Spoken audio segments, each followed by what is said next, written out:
You're listening to the Surgeons of Horror podcast.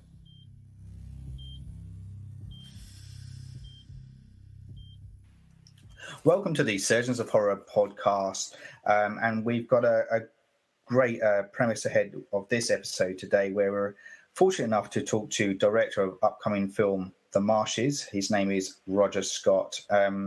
Roger, thanks so much for coming on board and having a chat with us today. Well, thank you. It's a pleasure to be here. Look, I've been fortunate enough to see the film, and I said to you offline, and I stand by it that I really, really love this film. I think it's a great entry into the genre. It's a unique point of difference as well.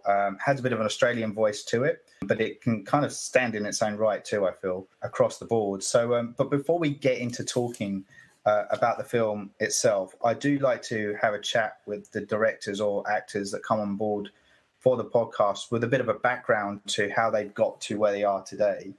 I know that you might want to try and say this as briefly as possible, but can you describe your journey up to the point that The Marshes became something that you were going to entertain as becoming a director, your directorial feature debut? Yeah. Okay. So look, I have a background in science, in a previous life. So I was an environmental scientist. So I have friends. I have a lot of my friends are working as postdoc researchers, like in biology and ecology and all that sort of, in that sort of field. So I frequently get the chance to zip back to my old life and work as a research assistant for them, which is amazing. And that's how I found myself out in that incredible location that you see.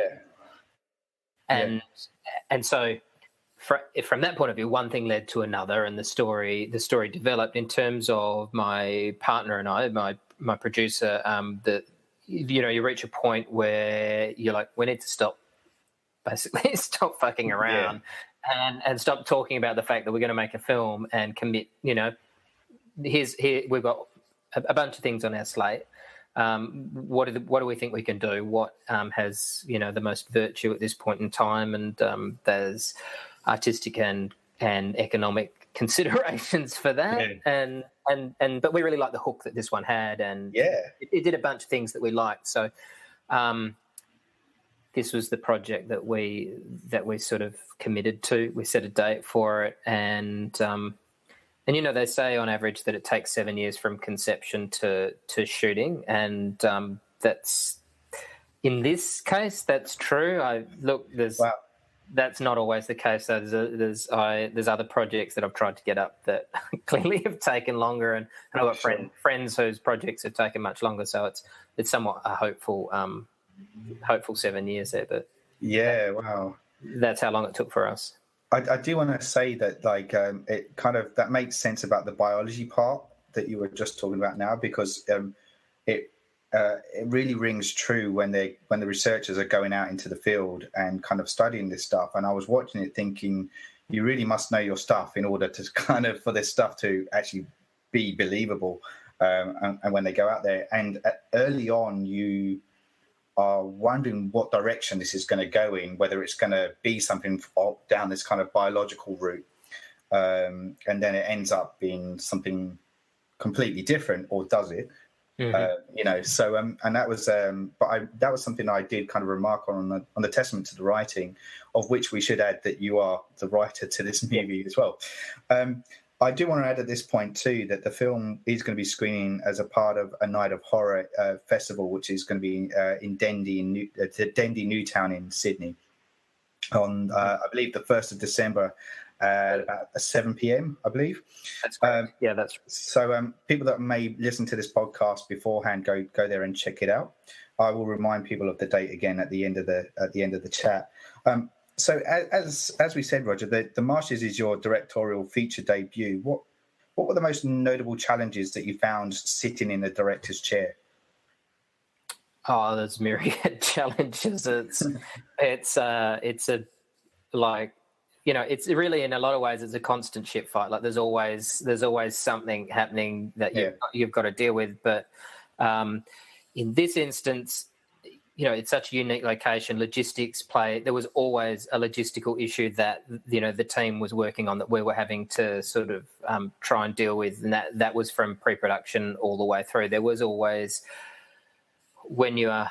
I mean, you're fighting light at the best of times if you're doing exteriors, but when you add mud and water and reeds and weather into that, and we're lucky, we had one rain day, and I hadn't written rain into it at all. That really wasn't going to work for us. But also that was part of our planning. We knew that we had this window of time where it was the Goldilocks window.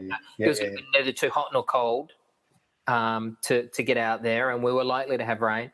And the other thing is there's something called environmental water, which is released, that flows through at that point in time. So we had the time, our arrival just after that season's release of environmental water, in order that we had the flush of growth that gave us the colours that we were after. So, there was so much logistics that went into it. But then, it's the other stuff that, how do you deal with issues that arise in direction that you give to actors, so that's a learning process for me. Okay, how do I make that more economical? How do I make, I guess just get better at those craft sort of things. I don't know. There's so many different things that come up. We had equipment failures and that sort of thing, again, exacerbated by the tyranny of distance. Yes. Yeah. Yeah. A whole plethora of stuff that's thrown into the mix there. Something that I'm just kind of ad-libbing here too with my question, but I just thought I should add that it's actually a very small cast that's attached to this too. I mean, we only see like 3 main kind of characters. There are a few people that they interact with along the way. So did you find that kind of tight-knit group helped in the direction that you were trying to achieve, because they have to have a bit of a relationship, obviously, for the events to play out. Did you find that advantageous just working in such a small group? It really did, and that was one of the things that I did to not make things too difficult for myself as well. Like I wanted something that was manageable, but exactly what you've said there is in having a small group like that.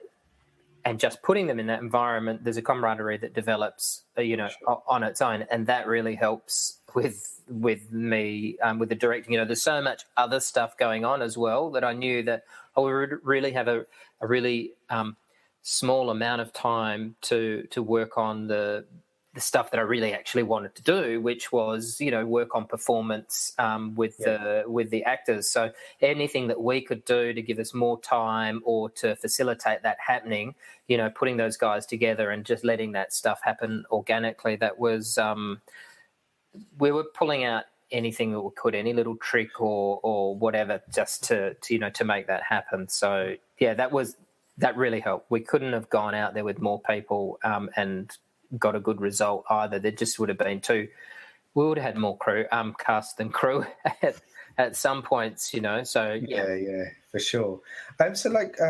We mentioned that you wrote the screenplay for the Marshes. What was your inspiration for the movie? I know you said you were dabbling in science in a previous life, but what was it that stirred up the actual kind of story element that you came up with for this? Where did that inspiration come from?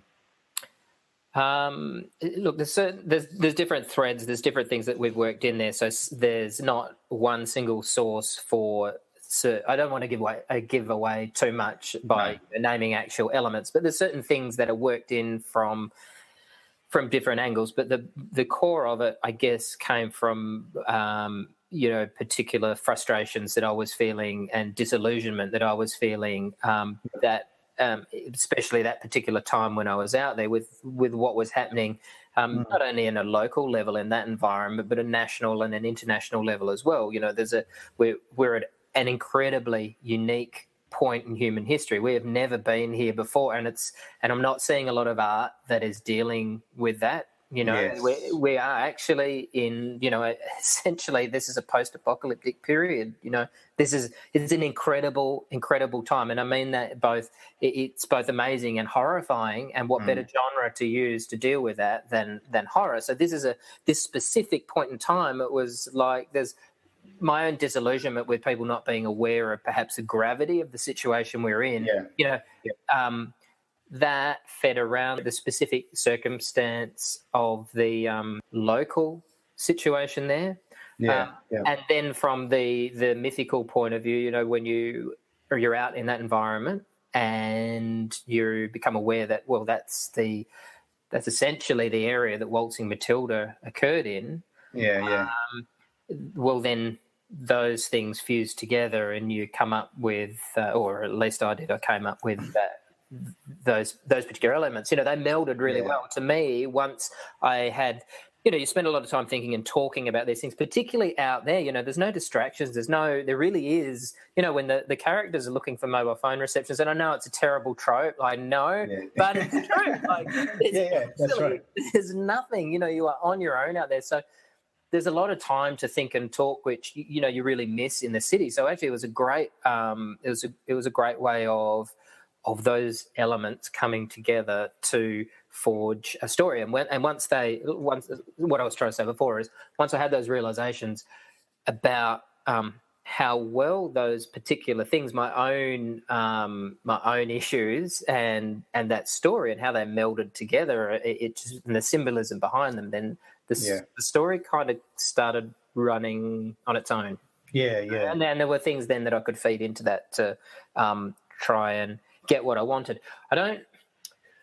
I'll just say, like, there's a great Australian film, Samson and Delilah, which was something that gave me, I think for any filmmaker out there who's interested in issues, and a lot of us are, I think that movie is really instructive. And for me, it was really instructive in that you can be concerned about things and you can put them in your film, but you've always got to stick to the story and the story of those central characters. So for me, I always had Samson and Delilah in the back of my mind, and I was thinking, you know, trying to use that as a lesson. And, you know, Warwick Thornton is an amazing filmmaker. You know, I've worked with him on as a technician, you know, on other sets, and he's the most chilled guy, and he's so knowledgeable. So, you know, I kind of had him in the back of my mind. I was like, all right, just kind of, you know, learn my lessons from him and stick to that story. Don't get overwhelmed by, you know, I care about this stuff, and, you know, but nobody wants to hear me caring about it on film. You know, that what they want is this genre experience, and what will make that genre experience richer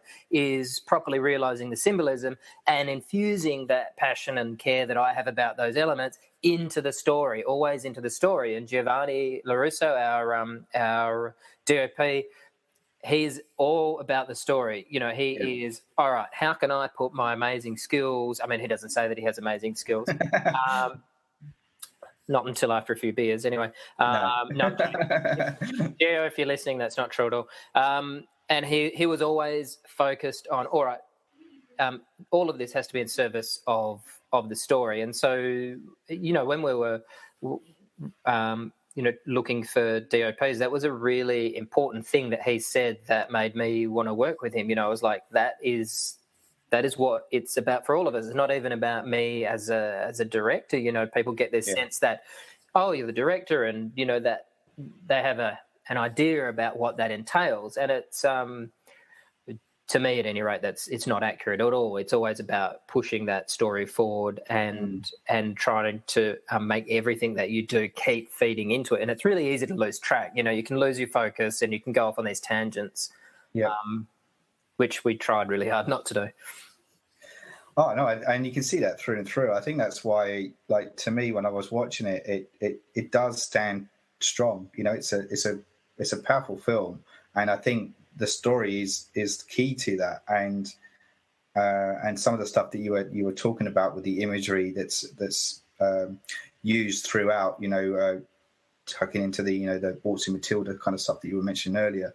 You kind of beat me to the gun a bit, because I was going to ask you what key influences that you have, and you've mentioned like Samson and Delilah, but was horror always your first choice as a genre for your first film? Look, that's a really interesting question. As it turns out, the very first short film I did, you know, I did a very brief film school here in Sydney. Like, it was a 5-month program, you know, and I wanted something that gave a really a really good sort of intro to, this was years ago, an intro to everything. And the first film that I did was a horror film around the German cannibals. I don't know if you remember the cannibals, the one who advertised for someone to eat. Yeah, yes, I do. Yeah. How could you forget? I particularly remember the IT Crowd had an episode on that, which was really funny. Oh, I haven't seen it. I'll have to check it out. You should see it. It's funny. Anyway, yeah, you were saying.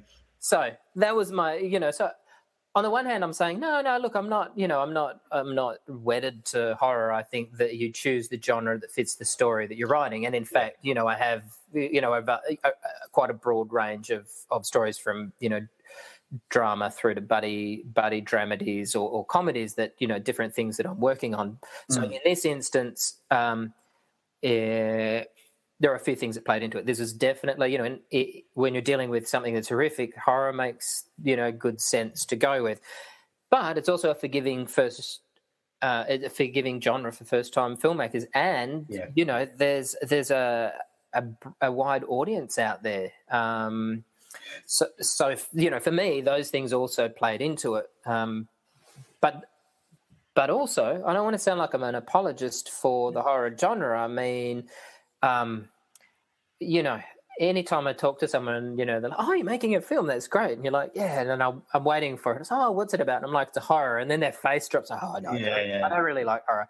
Like, you don't like it. I mean, some of the most amazing and influential films of our time have, are horror for a start. And the second point is that people don't.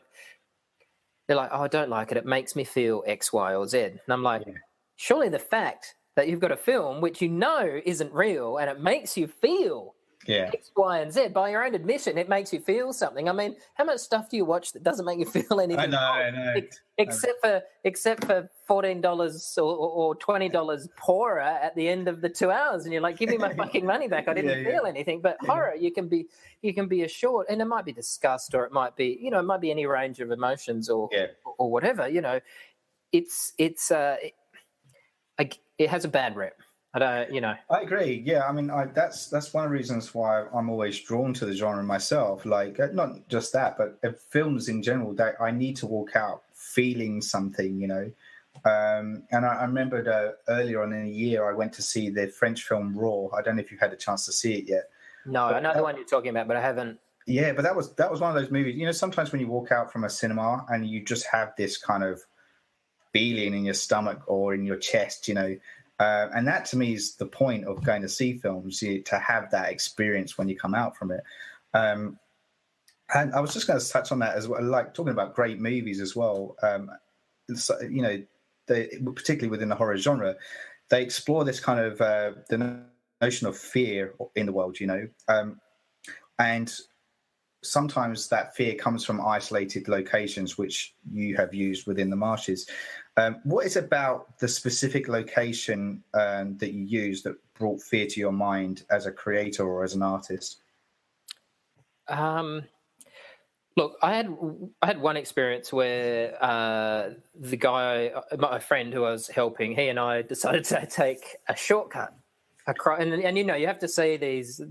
It's like you see in the film. They have these reed beds, and there's that. They're meters tall. Up to 3 meters tall, and it's just a curtain of green, and you step into it, and you are surrounded in. And I mean, right in front of your face. Like, once you start walking through it, that's all you see. You don't see the sun. You don't see. There's no horizon. All you see, and very quickly we were really lost. Wow. Starting to freak out a bit. And we were like, it was a really visceral experience. We were like, whoa. So then, that was one of the things that fed into what we were talking about. And we're like, okay, this could be pretty, if I could capture some of that, like this. I mean, this was the middle of the day as well. Couldn't see the sun, you didn't know what time it was. And I mean, that's one of the things that gave me so basically, once the character, not to give too much away, once our characters head into the reed beds and they stay in the reed beds, it shouldn't look as though time changes very much. We tried very hard with our lighting and with our post work to make it look essentially like it was mid-afternoon for that entire period. That was to try and emphasise the psychological elements, the feeling of timelessness of not only being trapped in a physical or psychological labyrinth, but also Yes. a temporal one as well, if you like. So that when you go into a place that can look and feel surreal like that, it's not very hard then to start looking around and thinking, all right, so, with the right lighting and such, like, we can really make this work for us. And, there's a really long history in Australian painting, going back to the Heidelberg school of the way they were using and that was another thing that fed into it. You look at these huge canvases and they're painting these amazing landscapes, and it's the elements in that spoke to me was that even back then they were looking at the grandeur of the landscape, and they were really affected by that. They were really capturing it really effectively. And in fact, a lot of the places that they were capturing, are suburbs now. Even yes, there's a lot around Melbourne, around Melbourne, where some of the very best known paintings. Those places, those woodlands and whatnot don't exist anymore. So anyway, they were also uncritically placing a white man in the middle of all of those. There's very few women, and it was this heroic vision of these men in this landscape. So we were trying to take those elements and recreate some of the feeling. There's a couple of specific shots where we're trying to recreate some of the feelings from some of those paintings, and then put this sort of contemporary spin on it, and a more critical juxtaposition between the people in the frame, or some of the characters rather, and the people in the frame, and just sort of messing around with it like that. So, different elements fed into that one single environment. But if you go out there, it's beautiful, but it can be terrible as well. I mean, especially if you do something stupid like we did. Yeah, for sure. Look, something that I thought that was handled incredibly well was how the Marshes had this distinctively Australian feel to it, and yet was unique in its own right. Did you find this particularly challenging to undertake, to kind of make go with this tone that it is an Australian setting, but that there is this kind of otherworldly feeling about it too? Yeah, we kind of had a feeling of wanting to create a I don't know, like a kind of a Southern Gothic feel around it. If we had.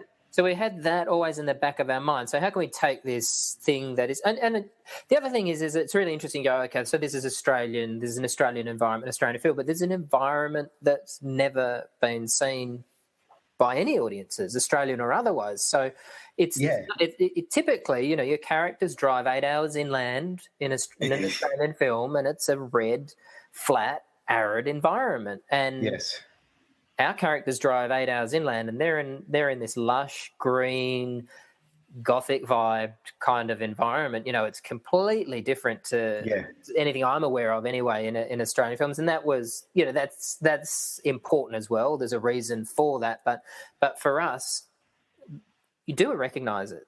You go, oh, it's Australian, but I've never seen it before. So it changes immediately. It changes the audience's conception of what they know of the place they live in. And the same with our choice of characters. They're identifiably Australian, but they're not who you're used to seeing. They're not the types of people you're used to seeing, but they are Australian. So then that changes your conception as well. At a sort of more at a subconscious level, I hope it's not something that people are sort of sitting there going, oh, yes, that's interesting what they've done there. That's an overt, I think if we've done that, then they're not following the story. No. But another point to add to that is, okay, so we wanted something that had a very specific Australian flavour to it, both for our local audiences, for the hooks that will work for them, but we really hope that there's overseas audiences that are into it. And I think one of the things that I like about, let's say, for example, you asked earlier about some of the other films that have an influence. So something like Deliverance has a has a big influence. Now that place, they have a very specific location there, which has influenced the way films that follow are made and looked at, ever since. They went to this amazing place that hadn't been seen before and used it in a specific way. And it travelled. Now, so of course we had that in the back of our mind as one example. But, if you want something, we wanted to give people, we wanted to meet their expectations, but also to exceed them. So to say, okay, so and that's borne out in probably the opening 15 minutes. You have a very familiar feel of where you're going to be. And then we try to, over the course of the film, go a little differently, do things a little bit differently and go slightly different. But we wanted gentle hands at the beginning so that people felt that that it was familiar and they knew what they were getting. But that is a thing. Like, I think horror audiences both want something that they recognise as what they've signed up for. Yeah, it's a genre film. But then you don't want to always see the same thing. You want something that's a little bit different, a little bit unique. And that is what I think is one of the big things that we have to offer. Like, our characters are a bit different and our settings are a bit different and the story turns out to be a bit different. And hopefully people will watch it from overseas and they'll be like, okay, so there's stuff going on there. I can tell that it's about something. It's not just this pat story that's been laid over a pre-imagined landscape. Yeah, no, I completely agree with everything you were just saying there, and that's what really translated to me. It felt fresh, it felt exactly like something I hadn't seen before, and an environment that that I wasn't familiar with, which made it again even more interesting when these characters are led into this space, and face the challenges that they come across. And that's what I meant. Like, you can tell it, as I said, it's Australian, but like it's got this uniqueness to it. Because I agree with you. I don't think I've ever seen that landscape kind of in film, or particularly in Australian film, before. And that's why, really commend the storytelling and the use of that location. I thought it was really, and you needed it to be, because it's a character in its own right, It really is. Yeah. And in order for the story to pay off, that has to sell. So another theme that you explore in the Marshes is this. There's this questioning of reality. Characters are often stumbling into this kind of surreal sense of the world around them, and their confusion that follows after them. What is it that you personally are attracted to with the human psyche that that fascinates you? I think it's really at the crux of the way there's so many different ways for us to understand the world around us, and you always have these moments, these epiphanies where the world's revealed to you to not be the way that you thought it was. Our whole lives are this process of going, oh, what the fuck? That's actually not how things work at all. Or, or I hear somebody who's so certain about the way the world is, and I'm like, oh man, I just don't see things like that at all. Like, to me, it's this constantly, changing and evolving place. And you can look to biology for an example. To think of the way a fly sees the world, or the way a dog hears or smells, or an animal that sees in infrared. These are all these ways of seeing or interacting with the world that we don't have, that make it a completely different place. The colours we see are not the colours we see. All of that sort of stuff. It's like, to me, it's a bit of a movable feast. So it's interesting. And the smallest thing goes wrong in the human machine, and suddenly our perceptions change completely. So for me, that's fun as, within a story and within characters, and to try and move that around both on the characters and the audience. Sorry, does that answer your question? I'm not sure if I just trailed off there. Or No, not at all. That totally answers my question. Okay, so we're now at a point, as we said, where the Marshes is going to be put out into the real world. As we said, it's going to be screening as part of a Night of Horror Film Festival at the Dendy Newtown on December the 1st at 7 p.m. So book your tickets if you're listening to this ahead of time and you're in Sydney. Go and see it. I highly recommend it. But for you, Roger, what's next for you? You're about to unleash this thing, but do you have other things in the pipeline, or are you solely just thinking about the Marshes at this point in time? No, we've got a few other things on the go. We're just honestly, it'll come down to funding. It's really just Sure. we've got a couple of different scripts on the slate. There's actually a sci-fi drama that we've been working on for a while, based on a short story, and there's a couple of other things. We're just trying to see what people might be interested in seeing. Yeah. Cool. Well, look, and that's pretty much us for this evening. Thank you so much, Roger. It's been a pleasure chatting with you, and fantastic movie, as I said. And I'll repeat again for those that are listening. And if you want to go and see it, it is at the A Night of Horror Film Festival, Dendy Newtown, on the 1st of December at 7 p.m. So go and check it out. Thanks very much, Roger. It's been awesome. It's a pleasure. Thank you very much. Cheers. Thanks. You're listening to the Surgeons of Horror podcast. Music supplied by Peter Nezik. For more discussions or podcasts, head over to surgeonsofhorror.com or head over to our Facebook and Twitter sites for the latest news and updates.